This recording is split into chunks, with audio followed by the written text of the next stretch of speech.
Pemirsa, 5 ton daging celeng yang akan diselundupkan digagalkan polisi di pintu masuk Seaport Interdiction, Pelabuhan Bakaheni, Lampung.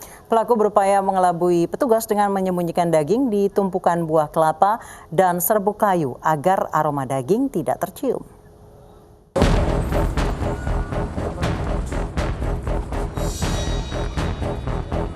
Pintu masuk Pelabuhan Bakauheni ini, polisi dan petugas pelabuhan menggagalkan penyeludupan daging celeng yang rencananya akan dikirim ke wilayah Bekasi.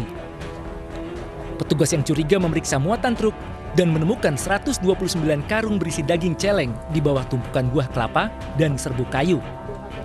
Petugas juga menemukan 8 karung kulit celeng olahan siap saji dengan total 5 ton. Untuk mengelabui petugas, pelaku menyembunyikan daging celeng di tumpukan buah kelapa dan serbuk kayu agar bau atau aroma daging celeng tidak menguap. Kepada polisi, pelaku mengaku daging diangkut dari Jalan Soekarno-Hatta, Kertapati, Palembang, Sumatera Selatan dengan tujuan Bekasi. Pelaku diupah Rp6 juta untuk mengantar sampai tujuan. Guna penyelidikan lebih lanjut, barang bukti daging celeng diserahkan petugas Balai Karantina Pertanian kelas 1 Bandar Lampung. Pelaku terancam pidana 7 tahun penjara dan denda Rp2 miliar. Dari Lampung Selatan, Heri Fulistiawan, iNews melaporkan. Pemirsa, selengkapnya mengenai penyelundupan 5 ton daging celeng sudah bergabung bersama kami Kapolres Lampung Selatan AKBP Zaki Alkazar Nasution. Selamat sore Pak Zaki. Selamat sore, Mbak. Pak Zaki, boleh diceritakan seperti apa kronologis penangkapan pelaku penyelundupan daging celeng dan rencananya akan diedarkan di daerah mana, Pak? Baik, Mbak. Sesuai dengan yang pernah saya sampaikan bahwa pada hari Selasa, tanggal 10 November, itu pada saat personil saya melakukan pengecekan di Seaport Interdiction, menemukan 129 karung yang berisi daging babi celeng dan 8 karung kulit babi yang sudah diolah, dan rencanakan itu akan dibawa masuk ke Pulau Jawa, Bekasi, diantar ke Bekasi. Nah, di Bekasi nanti mereka mendapatkan instruksi akan dibawa kemana. Nah, saat ini anggota lagi melakukan pengembangan. Sementara ini sudah kita amankan yang di Bekasi, namun dari Bekasi mau didistribusikan kemana itu sedang kita lakukan pendalaman, Mbak.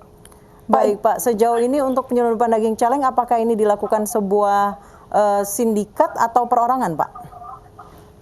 Sampai saat ini kita belum tahu persis untuk pelakunya, Mbak, ya, mulai dari yang mengirimkan hingga ke penerimanya. Artinya belum kita dapatkan secara utuh, jadi saya tidak bisa menyatakan bahwa ini adalah suatu korporasi atau orang perorangan.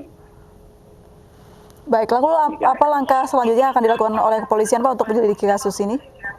Tentunya kami akan melakukan pengembangan ke arah daerah mana seharusnya mau dipasarkan daging-daging ini. Begitu juga pengembangan ke asal-usul dari daging celeng tersebut. Baik, artinya, sejauh ini dari hasil pendalaman keterangan asal-usul belum diketahui ya, Pak, ya? Asal-usul informasi sementara dari Palembang, daerah Palembang.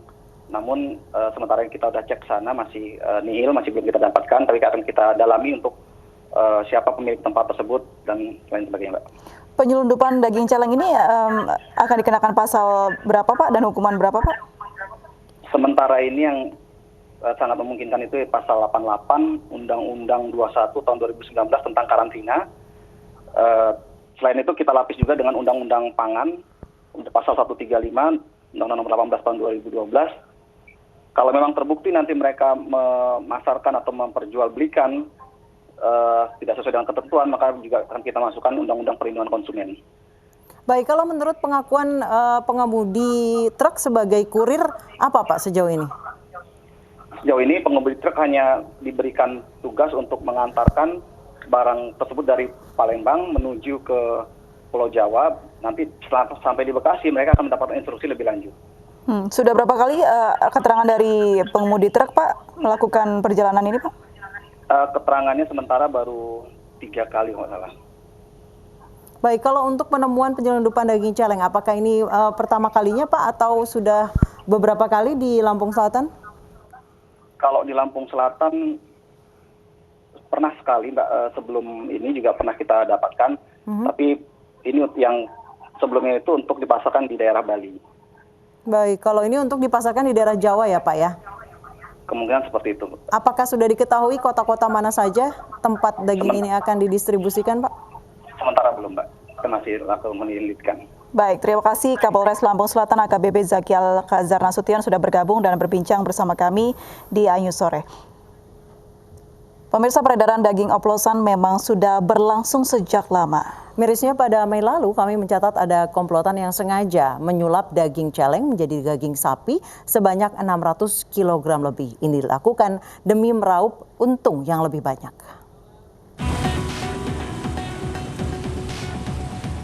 Daging sapi yang dioplos dengan daging celeng bukanlah hal yang baru, namun kasus ini kerap berulang. Tentu saja kewaspadaan harus ditingkatkan, agar tidak tertipu dengan ulah pedagang nakal yang alih-alih ingin meraup untung banyak. Berhati-hatilah karena pada Mei 2020 lalu, petugas Dinas Ketahanan Pangan berhasil mengungkap ulah pedagang nakal 3 pasar berbeda di Kota Tangerang. Mereka mengoplos daging sapi dengan daging celeng. Polres Metro Tangerang Kota akhirnya menangkap 2 pengoplos daging sapi dan daging celeng.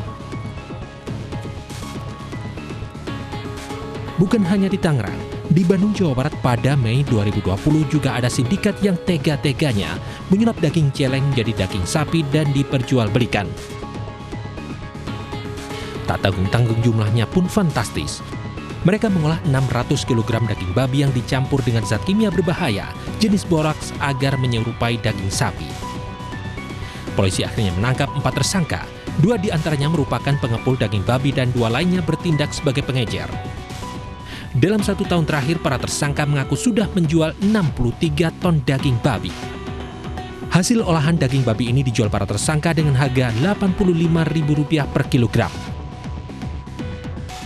Biasanya daging celeng ini diselundupkan hingga ke lokasi tujuan. Seperti inilah yang terjadi di Pelabuhan Bakahuni Lampung pada 2019 lalu. Polisi berhasil menyita 4 ton daging babi hutan tanpa dokumen yang lengkap yang akan dibawa menuju Bekasi, Jawa Barat.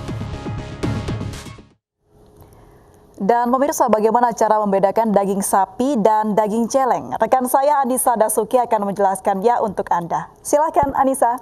Baik, terima kasih April. Pemirsa, kami memiliki tips bagi Anda karena memang banyak sekali penyelundupan daging celeng baru saja di Lampung Selatan itu 5 ton.